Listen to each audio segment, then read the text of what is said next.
This is the day that I've been waiting for. And now, ito na to.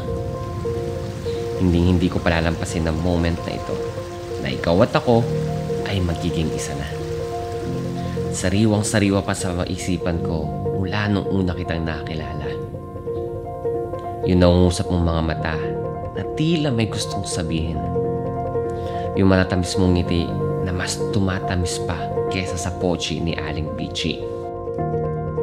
Wala na nga talagang tatalo pa sa pakiramdam ko na ito na ikaw at ako ay magiging isa. Parang kailan lang noong tinanong mo ako kung ano ang mga pangarap ko sa buhay. At sinagot kita ng napakadaming pangarap na meron ako. At isa ka sa pangarap kong makasama hanggang sa pagtanda nating dalawa. Ngumiti ka lang ng simple kaya ikaw naman ang tinanong ko kung ano naman ang pangarap mo. Hindi ko inasahan na naging sagot mo sa akin noong time na yon. Dahil ang sinagot mo sa tanong ko, simple lang ang pangarap ko, ang matupad ang mga pangarap mo. Hindi ko in-expect na mas bulero ka pa pala kaysa sa akin.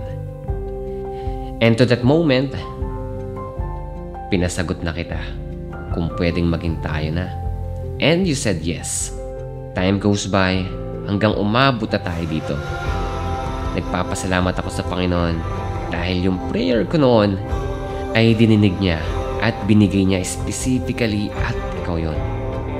Yes, I'm not that perfect guy dahil madami din akong pagkukulang. At sa mga pagkukulang ko na yon, ikaw ang bumubuo nito. Salamat dahil hindi mo ako sinukuan at nanatili ka sa tabi ko. I'll promise to love you forever and ever. I love you so much, Mommy.